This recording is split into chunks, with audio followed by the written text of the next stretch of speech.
김명수 대법원장이 지난 1월 이후 넉 달 만에 다시 고개를 숙였습니다. 양승태 전 대법원장 시절 재판 거래 의혹에 대해 직접 사과하고 나선 건데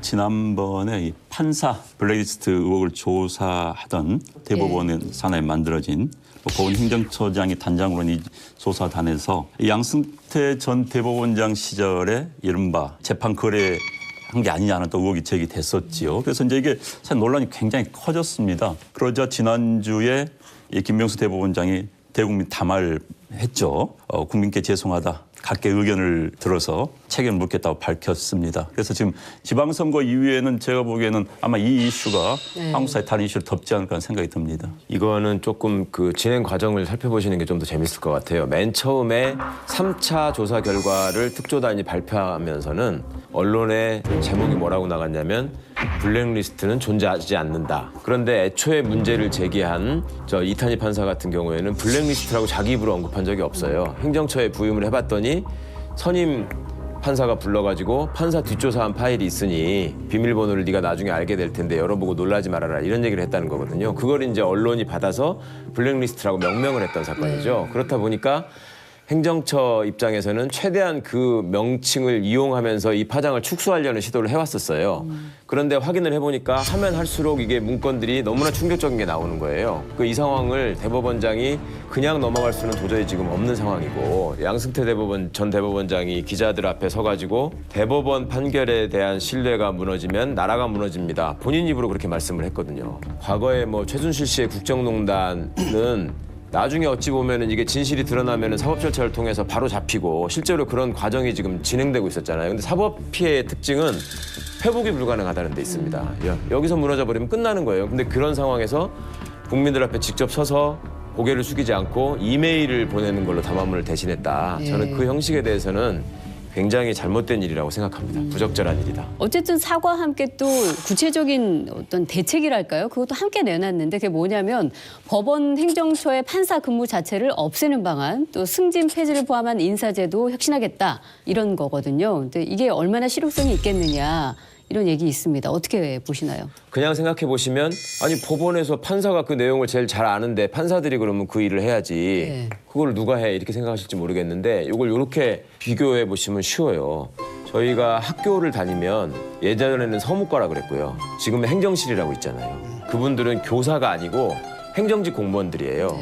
서무과에 근무하는 선생님이 교장 선생님이 되고 교감 선생님이 되는 경우는 절대 없었는데 법원의 시스템은 일단 똘똘해 보이면 행정실로 보내가지고 거기서 일을 잘하면 그 사람을 다시 훌륭한 교사로 인정해가지고 네가 수업 한번 해봐. 그러다가 조금 수업시킨 다음에 또 행정실로 보내. 그런 사람이 이제 대법관이 되고 대법원장이 될 확률이 굉장히 높아지고 있었다는 거죠. 그러니까 좋은 보직으로 가기 위한 어떤 통로가 법원 행정처가 됐다는 거네요. 선진국은 보면은 이런 일이 없습니다.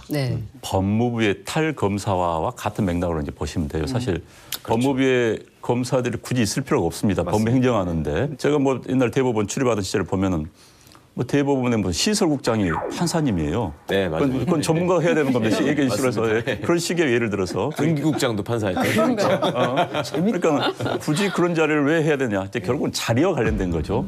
인사권자인 법원 행정처장 또는 대법원장 옆에 가려고 하다 보니까 이제 그게 커지는 거고 또 눈앞에 든 사람 또 보내는 거고 이런 이제 악순환이 계속 됐던 건데 지금 이 부분은 우리 사회에 지금 여러 군데서 볼이 뽑아야 되는 겁니다. 그다음에 승진 제도를 포함한 인사 제도를 혁신하겠다라고 얘기를 했는데 자기가 다음에 어느 자리를 갈까를 가장 잘 예측할 수 있는 조직이 사법부였거든요.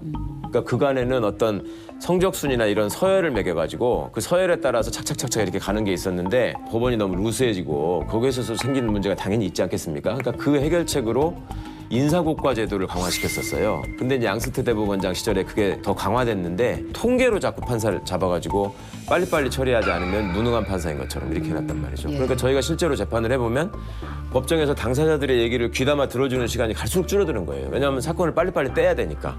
그런 시스템을 통해서 재판에 개입하고 판사들을 통제하려고 마음먹으면 얼마든지 이게 또 활용될 수 있다는 결정적인 약점이 이번에 막 드러났기 때문에 그 부분을 근본적으로 검토하겠다라는 얘기를 한 겁니다.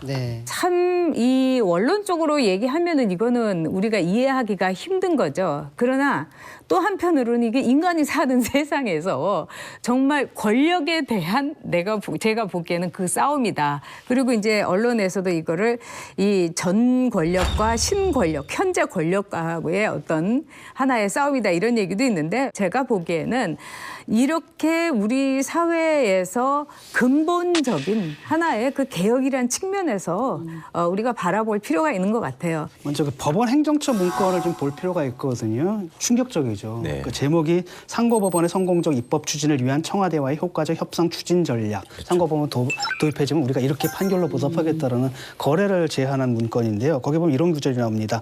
BH, 청와대죠. 박근혜 전 대통령과 청와대의 원활한 국정 운영을 뒷받침하기 위해 권한과 재량 범위 내에서 최대한 협조해온 사례를 상세히 설명하겠다. 그 사례들이 우리가 계속 문제가 됐던 그런 사례들이었단 말이죠. 국가배상 제한이라든지 원세훈 사건이라든지 통상임금 문제, 키코 사건, 뭐 KTX 승무원 사건이라든지 철도노조, 정리해고, 뭐 전교조 사건 등등등. 그러니까 헌법 기관이 이제 무너진 거잖아요. 그러니까 과거에 사실 뭡니까? 사실 그분들이 뭐까지 했냐? 국회의원들 여론조사까지 돌려가지고 청와대에서 공천까지 해서 입법부를 무너뜨리고, 그다음에 국정농단을 해가지고 행정부를 무너뜨리고, 심지어는 이제 사법부까지 완전히 그냥 다 무너뜨려버린 그런 결과죠.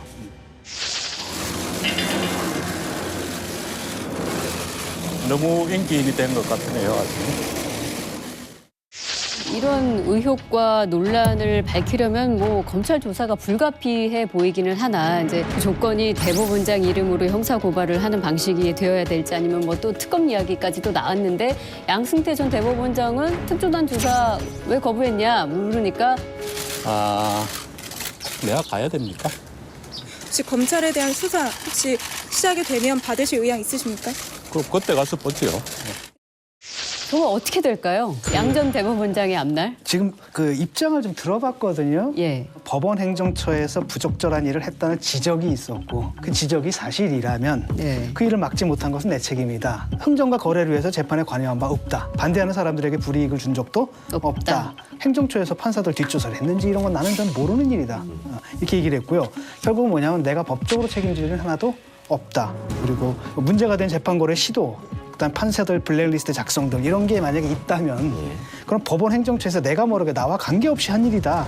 그래서 조직의 수장으로서 이렇게 그런 일을 막지 못한 책임 정도 이건 내가 지겠다. 한마디로 나는 윤리적으로도 사실은 책임질 일이 없다라고 이제 얘기를 하고 있는데 문제는 뭐냐면은 그런 문건을 갖다가 대법원장도 아니고 행정처장도 아니고 차장이 그 일을 왜 해요? 네. 그 사람은 도대체 그 일을 누구의 명을 받고 했느냐라는 거죠. 예컨대 사회적으로 중요한 그 판결들을 갖다 청와대와 조율하는 문제라든지, 그다음에 이견을 가진 판사들 뭐 뒷조사하고 막 불이익 주고 이런 부분들이 있었잖아요. 뒷조사한 거라든지, 심지어는 보니까 대한변협에 대한 대응 방안까지도 있어요. 민변도. 네. 그러니까 변호사 단체에 대한 이런 것까지 있는데 이런 엄청난 일을 갖다가 처장이 왜 해? 그렇잖아요.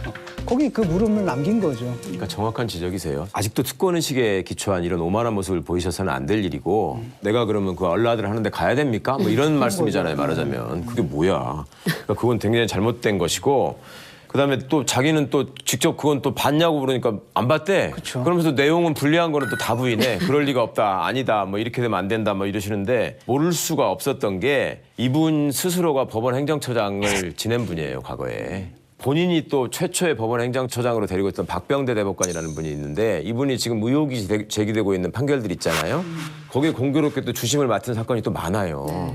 그러니까 이걸 피할 수 없어. 그리고 본인은 행정처가 무슨 일을 하는지를 잘 알고 있기 때문에 행정처에다가 또 선수들을 뽑아다가 딱 갖다 놓고요. 얼마나 원활하게 행정처가 돌아가도록 또 시켰는지 몰라요. 그러니까 그걸 모르신다는 거는 정말 프로답지 않은 행동이시라고 생각하고요. 이래서 여러 가지로 전직 대법원장으로서 보이는 모습이 지금 이렇게 참담한 수준에 와 있으니 국민적인 분노를 잠재울 수는 없는 것이고 이분은 반드시 수사를 받아야 됩니다. 그 재판 거래 의혹이 있다고 제기된 사건을 조금 구체적으로 중심적으로 좀 살펴볼 필요가 있을 것 같은데 뭐 철도노조 파업부터 쌍용차 정리해고, KTX 해고 승무원들 예. 지금 현재 재심 요구하면서 거리 시위까지 나서고 있는 상황입니다. 예, 그쪽에서는 뭐 재판 가지고 거래를 한 적은 없다라고 얘기를 네. 하지만은 또 심지어는 판사들 자신도 그건 또 안 믿는 것 같아요. 왜냐하면 사법행정권 남용에 관해 드리는 말씀이라는 최기상 법관대표회의 의장께서 쓰신 건데 그분이 이제 뭐라고 말씀하셨냐고 거기서 법원 행정처가 재판을 정치적 거래나 흥정의 대상으로 삼는 행위를 통해 주권자인 국민의 공정한 재판에 대한 기대와 사법권의 독립이라는 헌법적 가치를 부정함으로써 사법부 스스로가 그 존재의 근거를 붕괴시키는 참담한 결과에 이르렀다라고 한탄을 하면서 여러 가지 얘기를 했는데 그중에 하나 얘기가 바로 이거예요. KTX 그 문제입니다.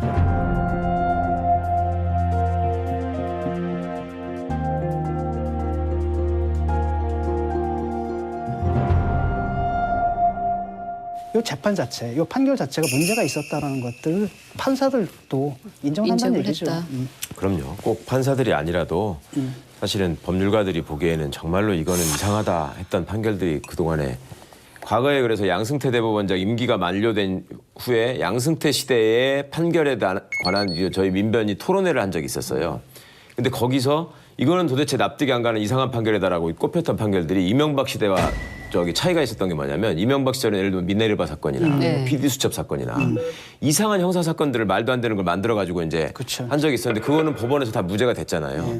근데 이 양승태 시대에 특히 2015년 이후로 민사 사건에서 아주 희한하게 뒤집어 버리는 판결들이 나오는 거예요. 1, 2심에서 거의 완벽한 법리로 누가 봐도 수긍할 만한 법리를 다 제시해서 승소를 했는데 네. 대법원에서 그거를 그냥 갑자기 엎어버리면서 이거는 정말로 어이없는 판결들이 막 나왔던 거예요. 그게 대표적인 게 이제 KTX 문제도 있고 한 건데 또 하나가 원세훈 씨 사건에서 예. 그게 이제 행정처 내부에 임종원 차장의 지휘를 받는 기획심의관이 기획심의관은 그냥 기획 업무를 하는 사람이에요. 근데 이 사람이 원세훈 2심 판결을 분석해가지고 3심에서 어떤 것이 쟁점이 될 것이고 뭐가 문제고 증거관계로는 이게 민감하고 이런 것들 다 분석한 보고서를 만듭니다. 거기서 구사된 논리가 그대로 대법원 판결에 담깁니다. 이거는 사전에 뭔가 짜고 하지 않았다면 도저히 볼 수 없는 일이 벌어진 거예요. 그러니까 내부적으로 이 사람들이 수사 의뢰를 할까 말까를 제가 이제 흘러나오는 얘기를 좀 주워 들은 거에 의하면 사법부가 그전부터 있었던 트라우마가 뭐냐면 행정부가 정부가 권력을 내세워서 언제든 사법부를 장악하려고 하고 흔들려고 한다라는 거에 대한 예전부터 깊은 트라우마가 있어요. 그러니까 5.16 쿠데타 이후에 박정희 씨는 법원 행정처장으로 육군 대령을 보냅니다. 그 사람이 대령에 앉아가지고 판사 인사를 다 한 거예요. 네. 그러니까 거기서 오는 과거에 그게 있었고 그 다음에 항상 검찰을 내세워가지고 소위 우리가 사법파동이라고 예전에 있었던 거 있잖아요. 그럼 판사를 수사를 해요.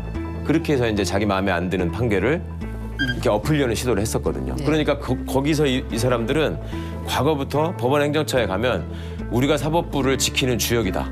그리고 우리는 국민을 위해서 사법부의 독립을 수호한다. 그러니까 우리가 더 열심히 해야 된다고 생각하고 그러니까 임종원 차장 같은 사람이 자기 밑에 있는 심의관들한테 지시할 때는 항상 너네들은 사실관계를 정리하는 보고서는 가져오지 마라. 이 사실관계를 바탕으로 해서 법원이 정책적으로 어떻게 대응해야 할 것인지 전략이 담긴 문건을 가져오라고 계속 요구했다는 거예요. 그리고 이 조사 과정에서 정말로 저는 참담했던 건 이 심의관들한테 너는 판사로서 어떻게 이런 문건을 만들 수 있었냐라고 물어보니까 조사관들이 물어보니까 임종원 법원행정처 차장은 대법관이 될 가능성이 굉장히 유력한 사람이고 누가 봐도 확실하기 때문에 네. 그 지시를 거부하기 어려웠다. 이게 무슨 말이냐.